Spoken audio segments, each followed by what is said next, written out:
So hello everyone. So today I am going to share with you my pick for the 3 watch in a watch collection.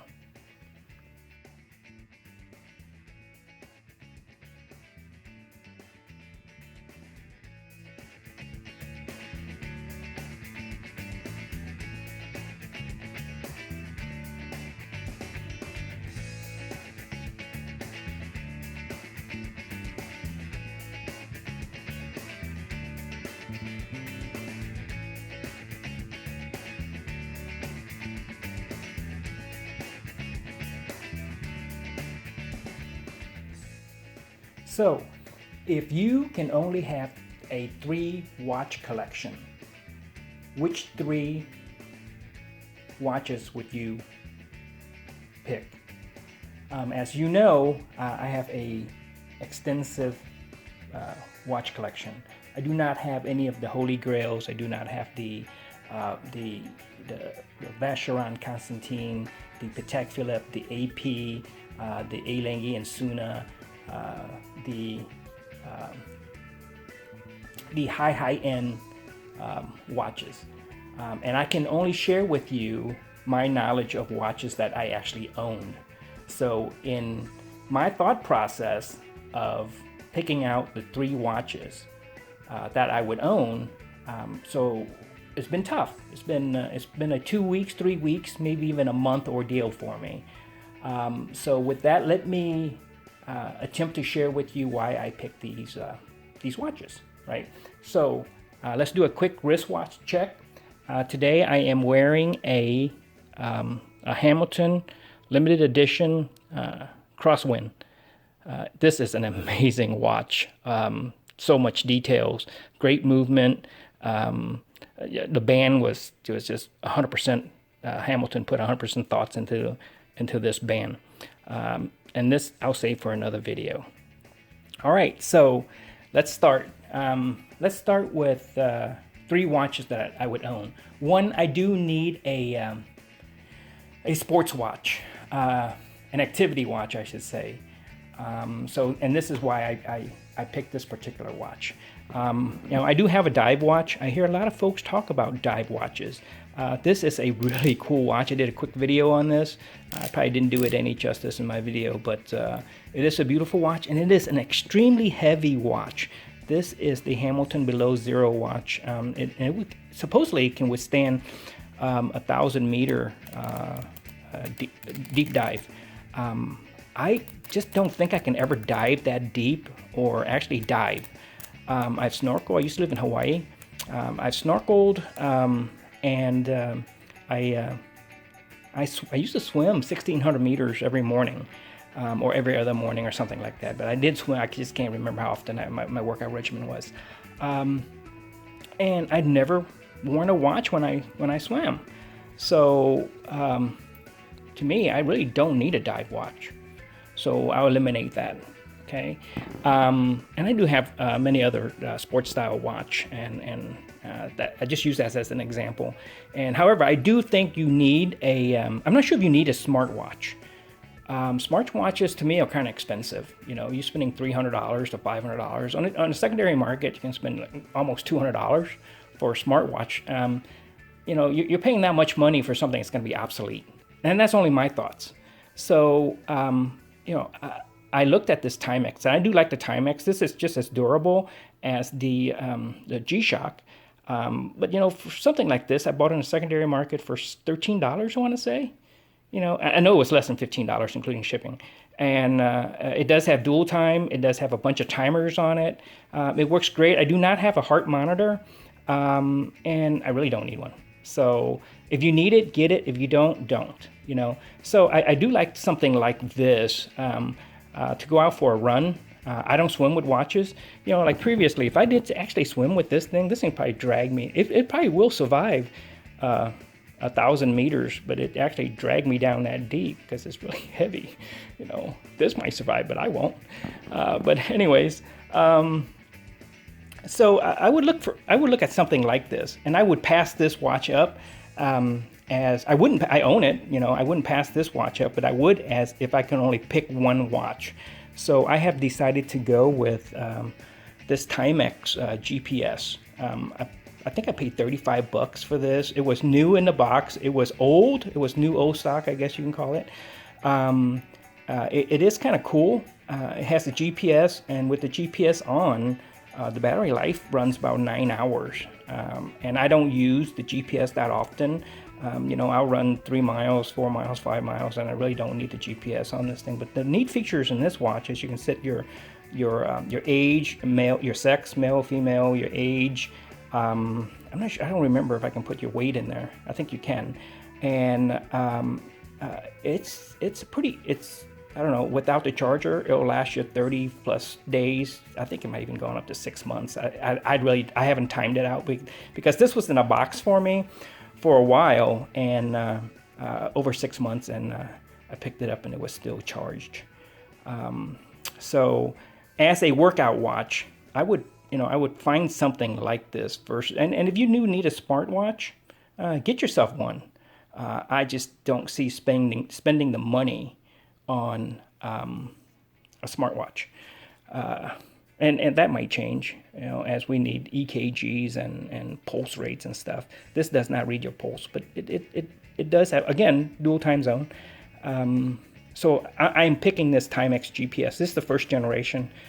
They have newer ones since then, but I only use it for activity, so I really don't need a whole lot. Let me show you. Let me put this down. I'm gonna bring the charger and show you the quick charger.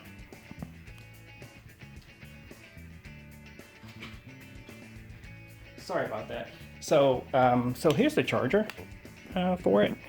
You just clip it on and plug it in, and I don't know, it doesn't take long. Charge up, and if you're traveling, I do have adapters that I use when I travel, and because I just feel that I need to go for a run every day. All right, so with that, this is watch number 1. All right, so watch number 2. I looked at the tag. I do own a tag, dual time. It is neat. It is in a stainless steel. Let me see here. I don't wear it. I have not worn this. This is a brand new watch. I've owned it for several years now, probably 5 years, and I have never worn this. The box is in. Just have too many boxes, so I don't keep them in the box. It's just I just keep it out of the box. Anyways, I'm mumbling here. So I could, it's a beautiful watch, but it's not for me. I'm more of a gold guy. I also went out and bought this Phil watch from Longines. I got this for a great deal, so I just couldn't pass it up. I'll show you the price on this thing. When I bought it a few years back, it was $1,450. But I think they sold it to me for a fraction of that price. Again, have never worn this watch. It is a beautiful watch. I don't know. I don't know why. I'm just not attracted to these two watches. Same with the Seiko. I have a few Seiko 5s. Again, I wouldn't pick it as an everyday watch because I have this, and this is a Hamilton Jazzmaster 2002 model. It came out in 2002. It's a limited edition. There's only 200 of them made, and this is in commemorative of the West Point Academy up in New York. It is an 18 karat gold, 40 millimeter, roughly, I want to say 10 millimeter, dome synthetic crystal. It is a chronograph, and what I did is I put a blue band on it.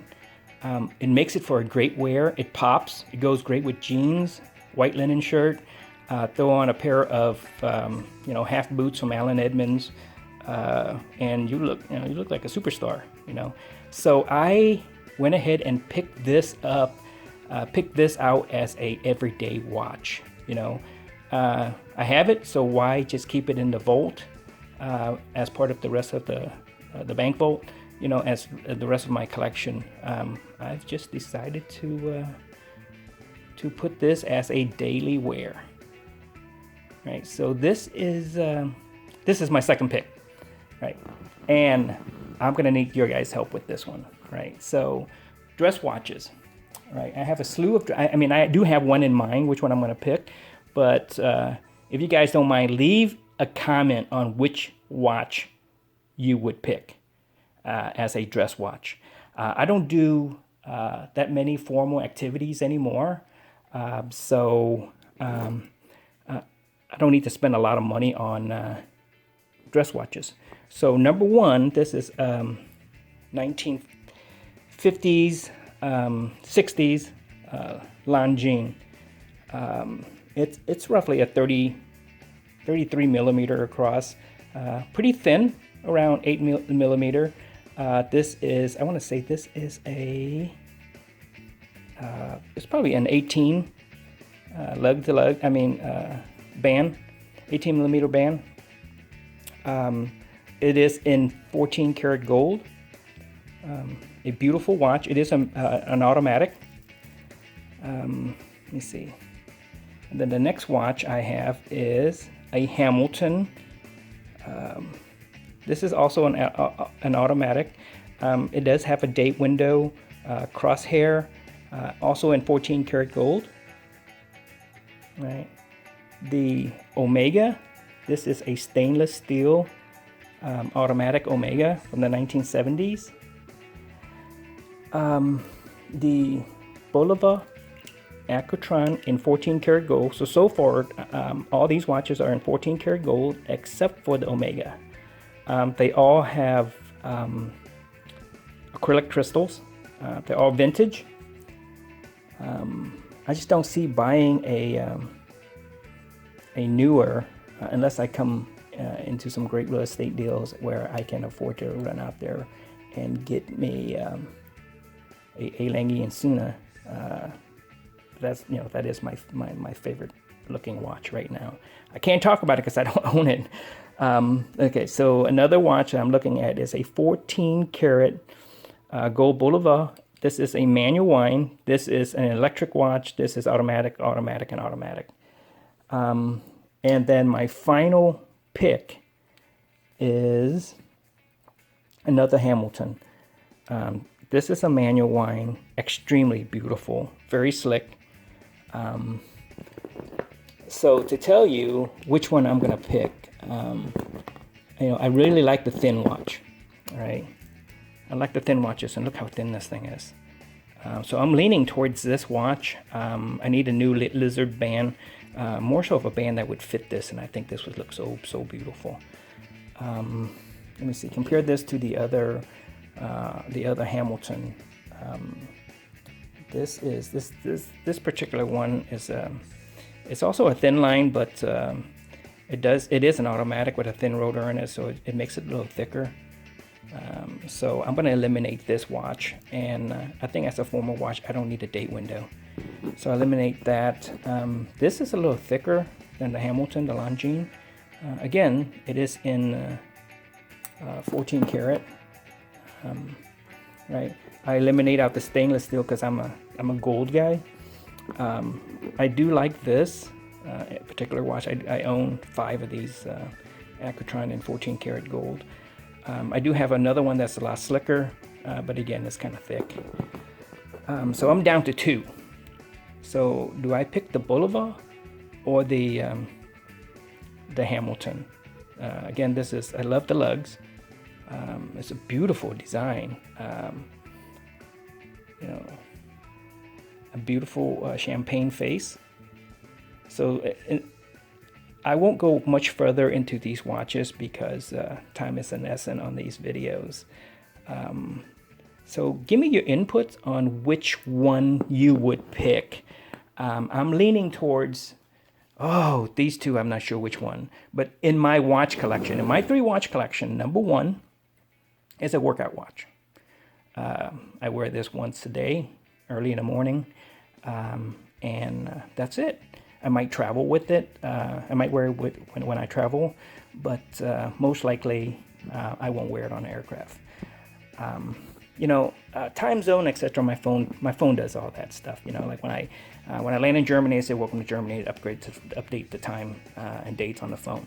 And then when I travel down to France, it does it. My phone says welcome to France, welcome to Italy, welcome to Switzerland, welcome to Italy, etc. And welcome to the Netherlands. So welcome to Belgium, all etc. Right. So I really don't need a dual time zone. And I like to adjust my time manually anyways. So this is my everyday watch. You buy such a beautiful watch. It is gold, and you just wear it. I think, I'm going to enjoy this. So you can swap out the bands for different event. You can just carry extra band, and you actually can wear this as an evening watch, but as a dress watch. But it's kind of thick. You would have to use a second button on your long sleeve, so it don't get caught, etc. This is a beautiful watch. So that's watch number 2.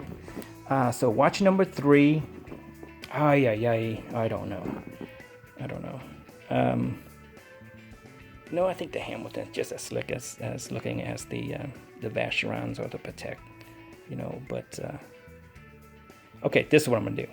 I am going to pick because I don't have a rectangle watch or square style watch, sub dial. This is a pretty classy watch with this is actually a real alligator. Let me see what it is. It's a crocodile.